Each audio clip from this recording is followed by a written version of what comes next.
Bueno, vamos a hablar de ingesta de cuerpo extraño. En pediatría, los cuerpos extraños pueden ser todos los que se puedan imaginar, porque los nenes se llevan absolutamente todo a la boca. Obviamente que lo más frecuentes es la ingesta de monedas. En general, más del 80% de los cuerpos extraños ingeridos pasan espontáneamente. Un 10 o un 20% necesitan de la endoscopía para su remoción y un 1%, muy raro, una intervención quirúrgica. Y la incidencia de complicaciones también es rara, ¿sí? Salvo el cuerpo extraño, ¿no? Que sea. En general se impactan en sitios anatómicos de estrecheces, como por ejemplo en el cricofaringio, que es la zona más frecuente de impactación, en el arco broncoaórtico, a nivel del hiatus diafragmático, en el píloro, en el ángulo de Treis y en la válvula iliocecal. Son los puntos más importantes donde se va a estacionar un cuerpo extraño.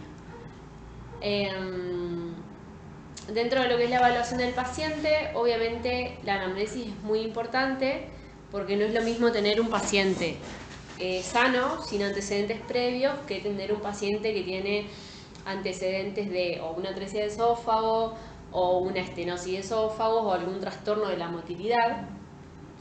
Y dentro de la anamnesis, esto cuando ustedes llamen al endoscopista es lo más importante.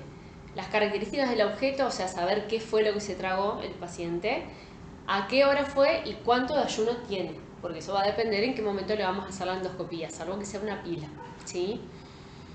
Y en general la mayoría, en el 70-75%, se ubican en el esfínter esofágico superior, que es lo que vemos generalmente. Entonces, de la anamnesis siempre acuérdense esto: a qué hora fue, qué tipo de objeto y cuántas horas de ayuno tiene, ¿sí? Bueno, dentro de la evaluación del paciente seguimos con las características del cuerpo extraño, la forma, el tamaño, porque el tamaño va a depender, a nosotros nos va a hacer sospechar si va a pasar o no el cuerpo extraño, según la longitud y el diámetro. ¿Qué tipo de cuerpo extraño es? Si tiene algún tipo de toxicidad o puede generar algún tipo de electricidad, como en el caso de las pilas. Si puede generar algún daño mecánico, como los imanes. Y el tema de la cantidad también es importante, porque por ejemplo, un paciente que se traga un imán solo, nada, es un cuerpo extraño más. Y si se traga 2 imanes, eso es una urgencia, porque obviamente los imanes tienden a juntarse y pueden producir una perforación. Entonces, eso es urgente, la endoscopía. Entonces, siempre es importante saber la cantidad y obviamente lo vamos a ver por los estudios complementarios. La evaluación del paciente, más o menos lo que ustedes ya saben. El paciente puede cursar asintomático y tener un cuerpo extraño, ¿sí? Puede tener odinofagia, vómitos, dificultad respiratoria, la cialorrea, el babeo también es lo más frecuente que encontramos, sensación de asfixia, fiebre, taquipnea, esto más que nada si tiene algún tipo de complicación asociada a la ingesta del cuerpo extraño, hematemesis o obstrucción intestinal, en los que pasan el píloro, ¿no? Obviamente. Con respecto a la evaluación radiológica, la radiografía de cuello siempre frente y perfil, tanto cuello como tórax. En general la de cuello la vamos a pedir cuando tiene síntomas altos o por ejemplo en caso de ingesta de espina de pescado, que ven que se ve acá, Bueno, el tórax, frente y perfil siempre, porque hay veces que en el frente no podemos localizar bien a dónde está alojado el cuerpo extraño, entonces es importante pedir el par radiológico. Y por ejemplo entran con la de tórax ya, lo que nos pasa habitualmente, sí. Lo recibimos acá en internación ya con la de frente. ¿Haría falta hacer la de perfil también? No, o sea, ya te entra con eso, no lo vas a bajar para hacer la radiografía, pero lo ideal es hacerle el par radiológico. Y con respecto a la radiografía de abdomen, esto sí es re importante. Miren, fíjense, tenemos el mismo paciente. Esta es la radiografía de pie, a donde ustedes sospechan que está alojado el cuerpo extraño. Intestino delgado. Intestino delgado, bien. El mismo paciente, la radiografía en decúbito, en estómago. Entonces, siempre la radiografía de abdomen va acostado, porque nos confunde muchísimo. Y si es un paciente que, por ejemplo, lleva 3 semanas, 4 semanas y está en estómago, la vamos a sacar, ¿sí? Entonces siempre pidan la de en decúbito. Siempre se pide de pie, digamos, y está mal. La tomografía la vamos a pedir en caso de alguna sospecha de alguna complicación asociada a la ingesta. No hay que realizar estudios contrastados nunca porque hay alto riesgo de vómitos y de broncoaspiración. Hasta un 65% de los cuerpos extraños son radiopacos y en general no suelen verse los huesos pequeños, los vidrios, el plástico y la madera. Así que ahí vamos a hacer la endoscopía por alto índice de sospecha, ¿no? Obviamente. Bueno, vamos a hablar un poco de objetos romos y cortos. Las monedas, como dijimos, es el cuerpo extraño más frecuente en pediatría. Cuando están alojadas en el esófago y el paciente es asintomático, se puede diferir hasta 12-24 horas el estudio. Si el paciente está asintomático, se tiene que hacer en el momento. En general, un 20 o un 30% pasan espontáneamente al estómago y cuando pasa al estómago, en general la esperamos hasta 4 semanas, salvo que empiece con síntomas. En intestino, cuando ya pasó píloro, hacemos tamizaje, le decimos a la mamá que cada vez que vaya al baño mire la materia fecal para ver si elimina el cuerpo extraño y se hace una radiografía de abdomen una vez por semana para ver que el objeto extraño se vaya moviendo, ¿sí? Cuando el objeto extraño está en intestino delgado y no se moviliza por más de una semana y no está dentro del alcance del endoscopio, tiene que ser derivado a cirugía, ¿sí? Te pregunto, ¿y en estómago que lo esperás de 2 a 4 semanas, le vas haciendo RX o no? Vos le hacés, por ejemplo, te llega el paciente y ya pasó a estómago, lo esperás, bien. haces tamizaje y le haces el control a las 3-4 semanas y te fijas dónde está. Perfecto. Directamente.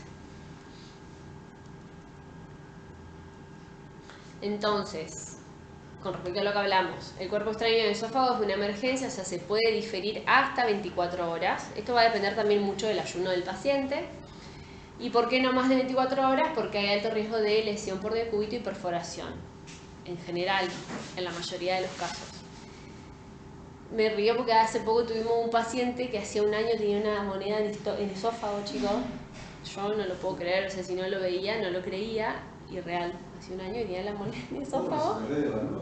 Y aparte de eso, no le hizo nada al paciente, o sea, muy extraño lo que sucedió, pero bueno, en general hay alto riesgo de perforación cuando pasan más de 24 horas. Y en estómago y duodeno va a depender de la característica del cuerpo extraño, el tamaño, porque hay tamaños que sabemos que no van a pasar por más de que esperemos, después vamos a ver un cuadrito, y el tiempo de la ingesta como hablamos anteriormente. Bueno, esto es una radiografía, nada, para que vean más o menos, ustedes igual ya están acostumbrados a ver estos pacientes. Con respecto a objetos punzantes de todo tipo, agujas, clips, alfileres, espinas, de todo se pueden tragar los nenes, tienen un riesgo de perforación de un 15 a un 35% y siempre es interesante involucrar a ORL, sobre todo cuando son espinas de pescado, porque muchas veces las espinas de pescado quedan a un base de la lengua o ahí en el paladar como más de fácil acceso y le evitamos una endoscopía al paciente. El esófago constituye una emergencia en realidad cuando hay un objeto, una espina de pescado o algo puntiagudo en el esófago lo sacamos enseguida, ¿sí? Y en estómago y en duodeno también deben ser extraídos por riesgo de complicaciones. Ahora, si pasan a duodeno hacemos lo mismo, radiografía diaria, radiografía todos los días para ver que se mueva, ¿sí? Porque si el paciente no puede estar con una aguja clavada en duodeno una semana, ¿no? Y hacemos una conducta quirúrgica si el objeto extraño se enclava 2 o 3 días y no progresa, ¿sí? En general cuando pasan el píloro y es un objeto puntiagudo, hacemos la conducta es quirúrgica, digamos. No escuché, quirúrgica. ¿Cómo? Es quirúrgica, sí. Todas las radiografías que le pongo son pacientes reales. El de la izquierda es una aguja, una nena de 2 años. El de la derecha un clavo, después les voy a contar el de la aguja porque fue muy gracioso lo que pasó.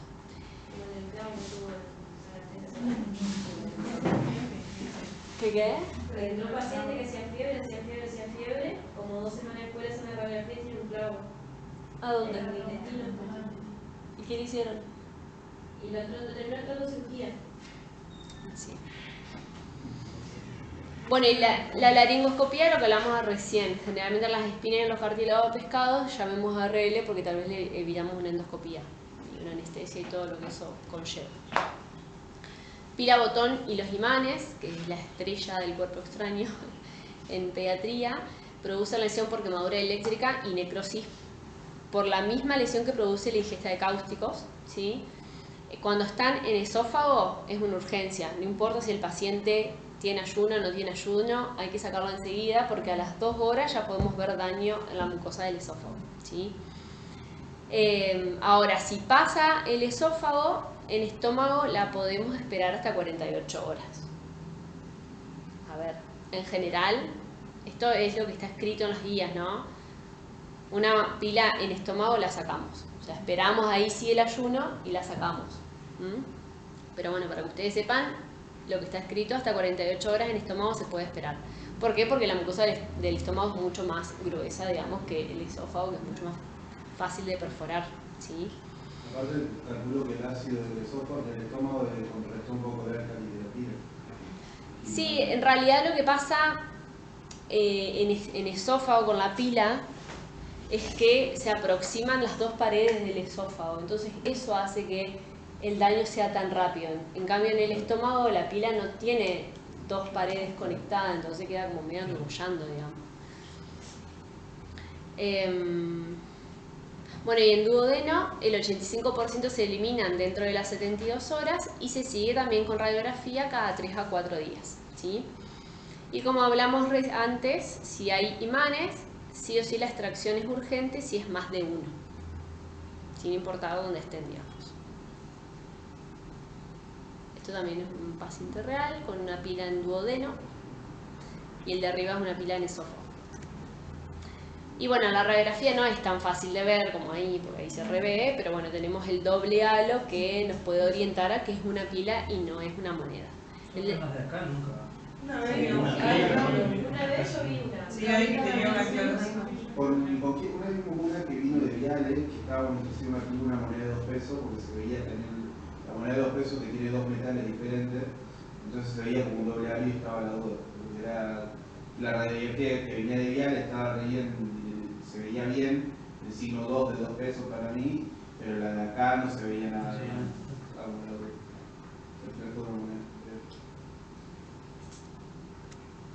Bueno, la imagen de la derecha es una imagen esofágica donde se ve la necrosis que produce la pila en esófago.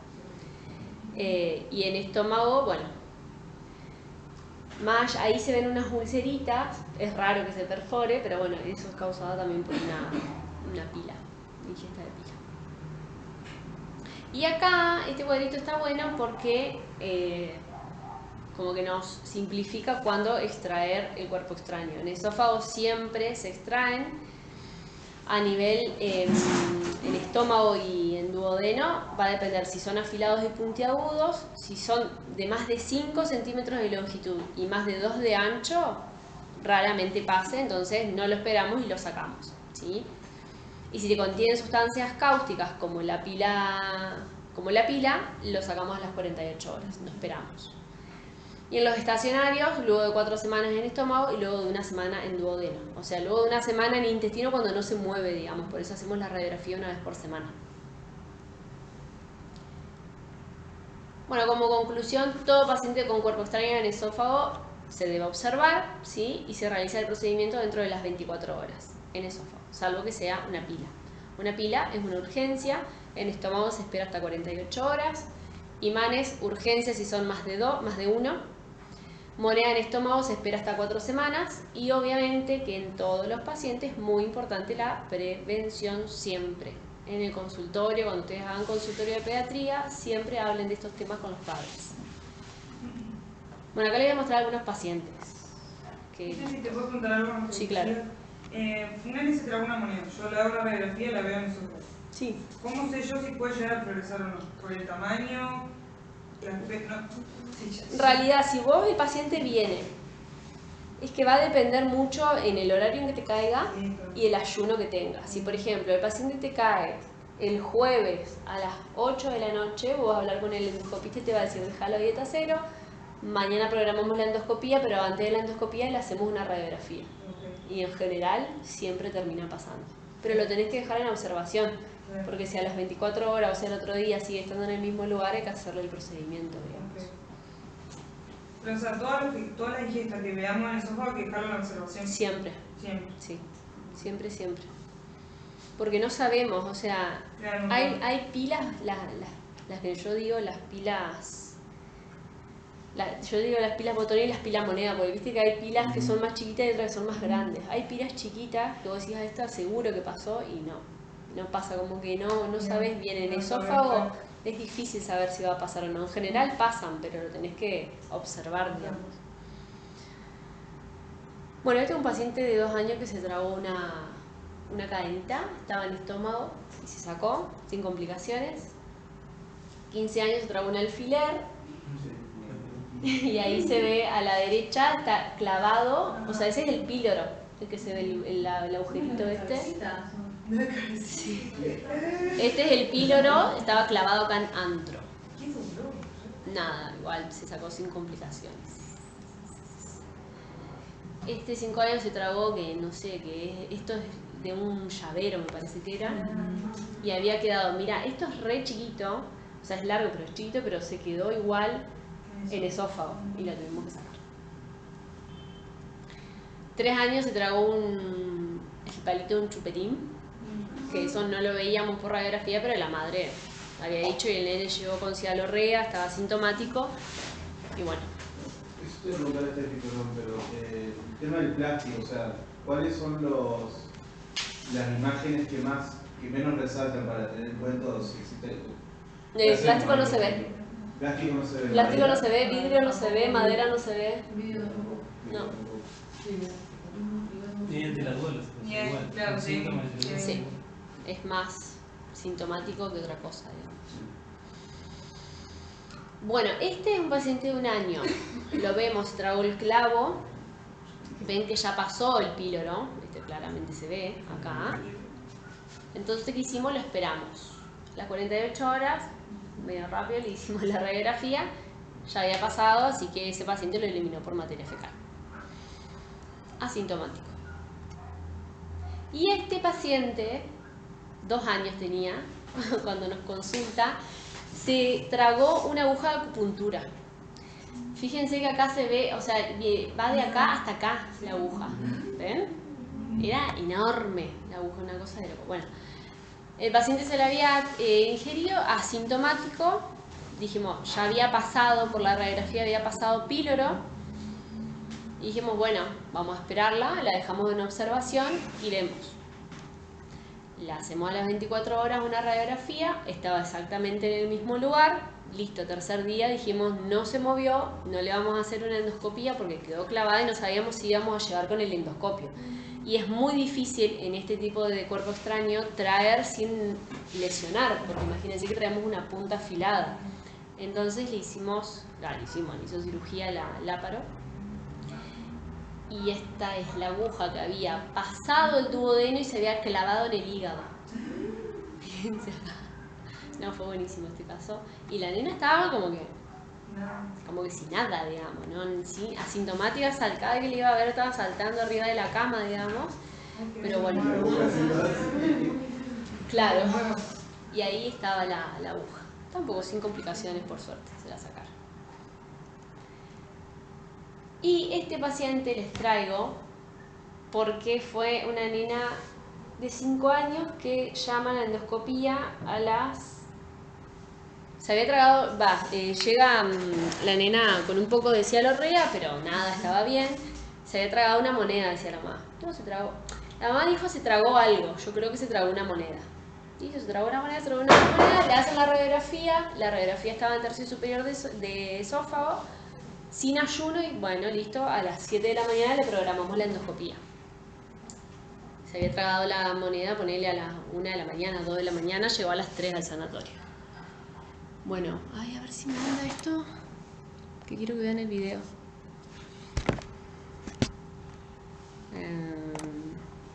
No me anda, qué lástima.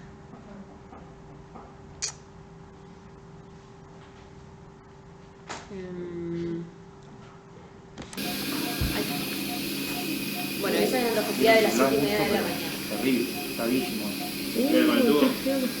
Sí, Sí. Ahí está la UTI que está con el tubo. Salvo. Dale, vale, listo. Y no, había sido a la 1 o 2 de la mañana, nosotros lo hicimos a las 7:30. Fíjense. Sí. Ay, ¿cómo dice? No sé cómo dice. Ay, chicos, parezco la vieja. De vuelta.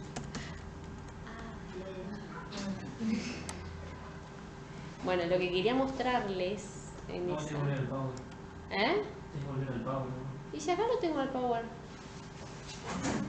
No, pero vos metés algo ahí. Ah, ya. Es- Bueno, lo que quería mostrarles en esta es que esta paciente se había tragado una... ¿Quiere con el tubo?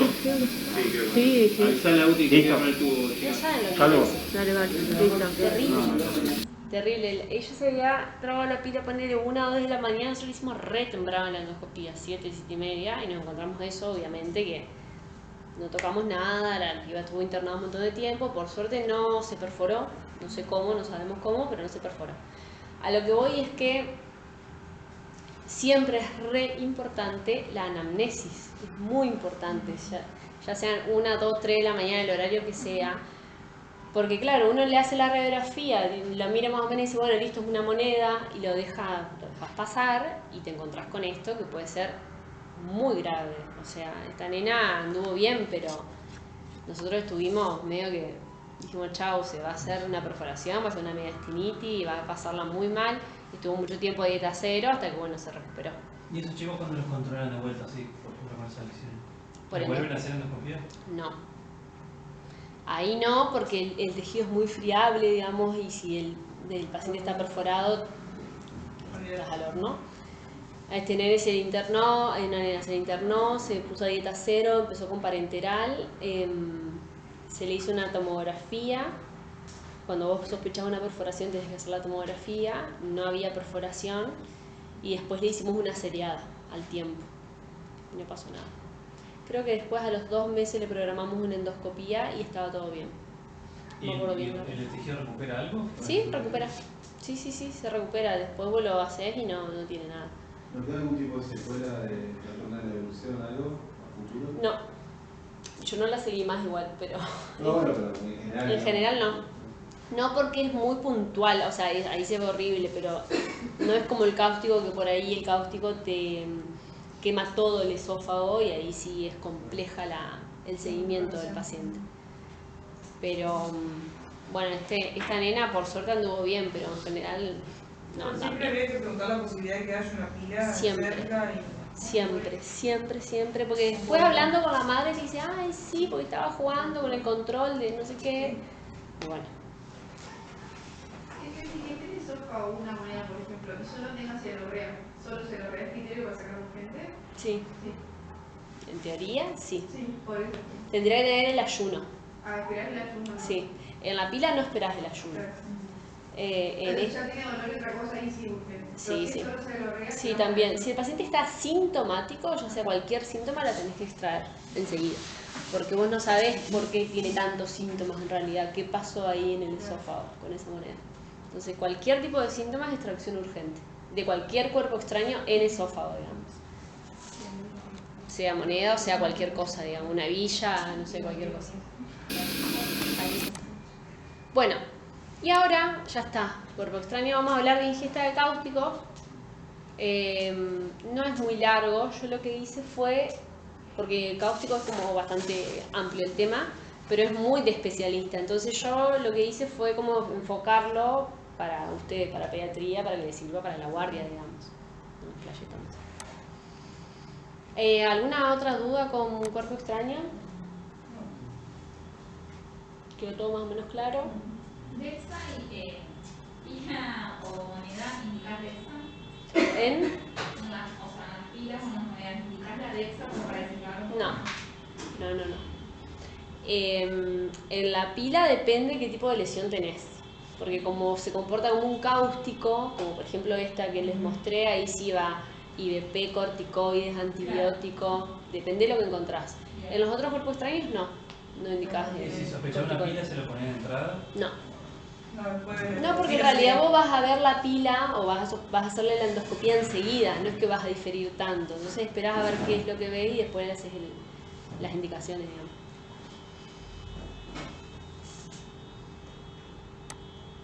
Bueno, cáusticos como concepto general. Como concepto general, una sustancia cáustica es todo álcali o ácido que por el pH y por la concentración produce una lesión cuando entra en contacto con un tejido, digamos. Y la toxicidad del cáustico, esto es re importante. Es re importante también dentro de la anamnesis. Saber qué tipo de producto es, o sea, si es un ácido o un álcali, obviamente. Cómo viene preparado, si es sólido, líquido o granulado, por eso también te va a sospechar hasta dónde llega la extensión de la lesión. Y cómo es el pH, porque a ver, el ácido y el álcali producen lesión cuando son más extremos, ¿no? Cuando el pH ácido es menor a 4 o a 3, posiblemente produzca lesión, y cuando el álcali es mayor a 11 o a 12, va a producir lesión en general. Entonces siempre es importante decirle a los papás que nos traigan el producto para que leamos qué es lo que tiene. Y bueno, obviamente va a depender también de la cantidad que tomó, ¿no? En general los ácidos son el ácido clorhídrico, el sulfúrico, después yo le puse una tablita de los distintos ácidos y álcalis. Como les dije recién, actúan con un pH menor a 4, menor a 3, son los que van a producir lesión. Y los álcalis, que los álcalis son los que mayor compromiso esofágico van a hacer, son la lejía, el amoníaco, la lavandina, el uso común, digamos, y actúan con un pH igual o mayor a 12. Bueno, esto es una tabla para que ustedes vean bien, digamos, dentro de los ácidos y los álcalis, qué productos están. Y esta tabla también está buena porque, por ejemplo, los ácidos, en general, el paciente no consume mucha cantidad porque tienen un gusto y tienen olor y enseguida produce el reflejo del vómito. Entonces, en general, los ácidos no producen tanta lesión, no producen lesión esofágica por el tema de la poca viscosidad que tienen y lo poco que ingieren pasa a estómago, digamos. Y el álcali sí tiene mayor riesgo de alguna alteración en esófago porque no tienen gusto a nada, no tienen olor y el paciente toma mucha cantidad. Y al ser más viscoso es como que queda más en la mucosa del esófago.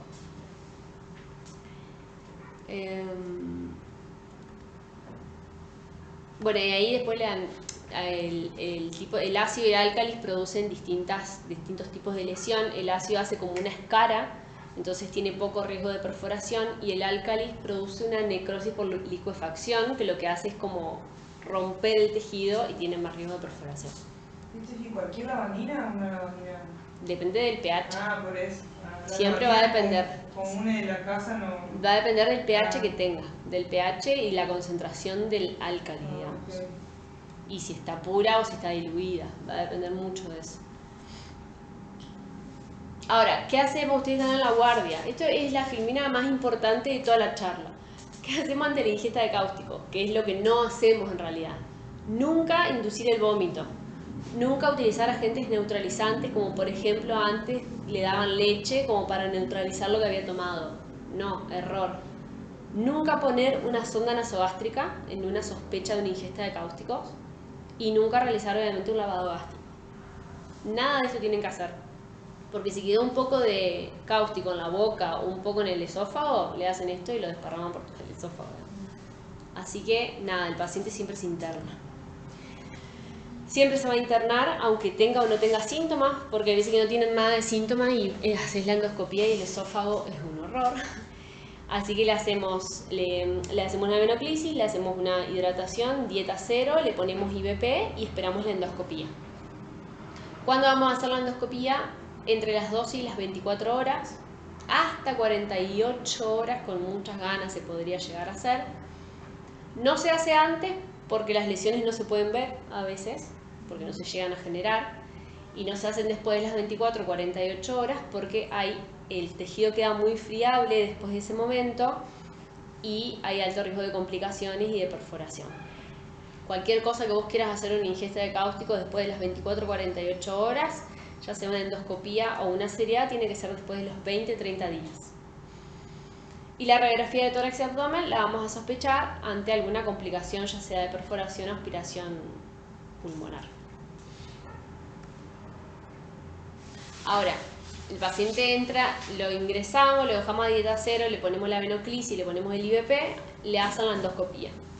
Cuando le hacen la endoscopía, el endoscopista te va a informar qué es lo que ve.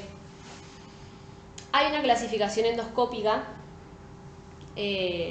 para la ingesta de cáustico que yo no se la puse porque no tiene mucho sentido. O sea, ustedes tienen que ver en el informe de la endoscopía, que eso se lo va a decir el endoscopista, si tiene o no tiene lesiones. Si no hay lesión en la endoscopía, el paciente empieza progresivamente con tolerancia oral, primero a líquido, después a sólido, le dan el alta con IVP y control por gastro. Ahora, si tiene lesiones, obviamente va a depender del tipo de lesión encontrada.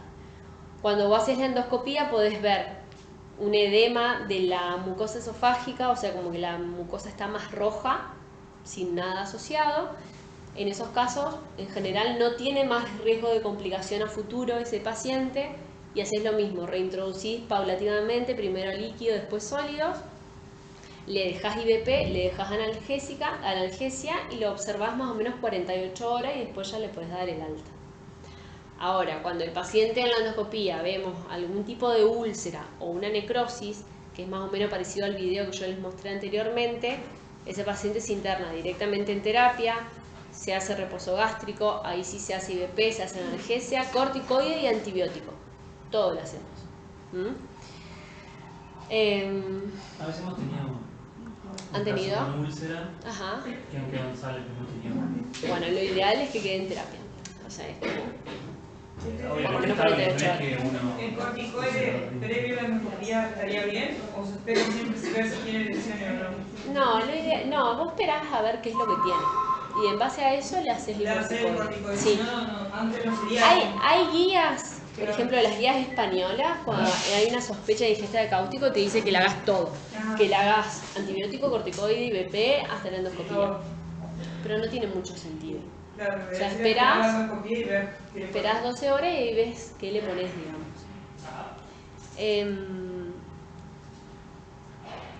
Como complicaciones, el paciente se puede perforar. Lo más frecuente es que se estenose, sobre todo en los pacientes que se le ve úlcera o necrosis. En la endoscopía esos tienen alto riesgo de estenosis. Entonces siempre le vamos a solicitar una seriada después de los 20 días de producida la ingesta. Como complicaciones la metaplasia y el carcinoma esofágico, que se puede dar hasta 40 años después de la ingesta del cáustico. Entonces siempre este paciente va a ser un perno porque siempre lo vamos a tener que seguir de por vida, digamos. Y el paciente que tiene necrosis y el que tiene úlceras profundas es muy difícil el manejo.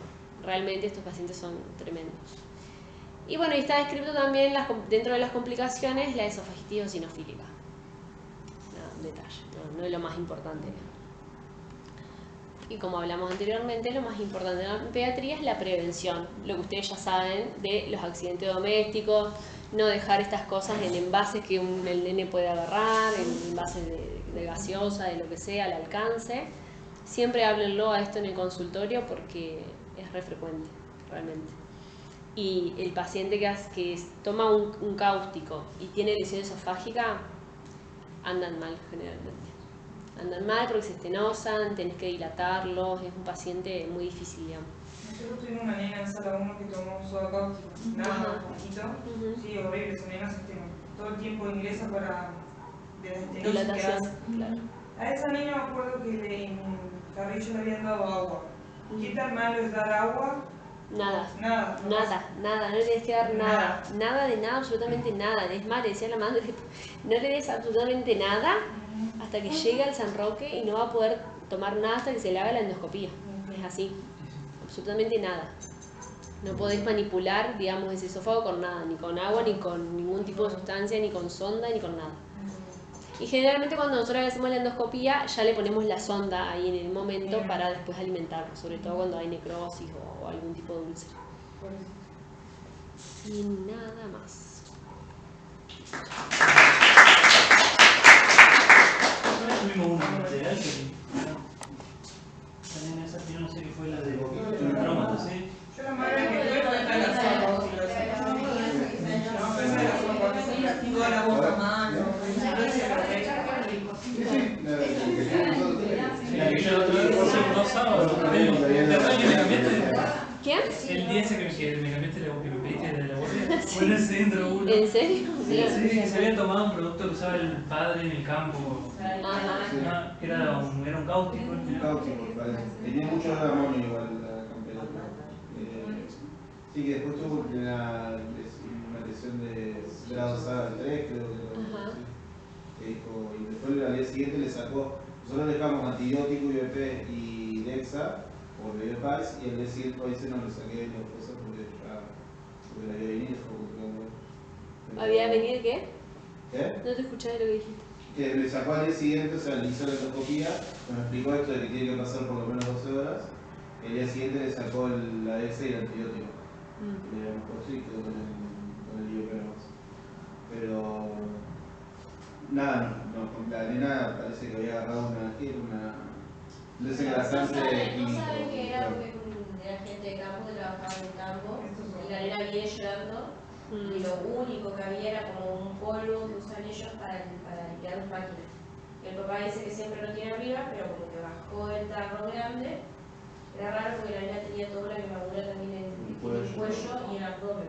O sea, como que algo había activado. Y un poco en la cara. Capaz se lo tiró. Nosotros suponíamos se lo tiraba, pero el papá dice que estuvo en el piso, entonces fue medio raro. Y lo único que parecía era este polvo que usaban que buscaba. ¿Has visto si lesiones en piel también? ¿Por cáustico? No. En general no, Por porque ahí lo tomo. esa era la duda de qué había sido, si había tomado o no. Claro, o sea, porque. Pero bueno, tenía justo las lesiones, entonces era medio subjetivo que algo se tiró. Claro. Sí, sí, sí. Aparte estaba cero recta. No tenía lesiones ahí ni en la mucosa, pero bueno, al otro día le entraron porque no sabíamos bien qué era lo que pasó. Claro. Pero tenía lesiones. Y ahora sí, y quedó como con edema también, seguramente. Úlcera de necrosis no tuvo, eso sí. Bien.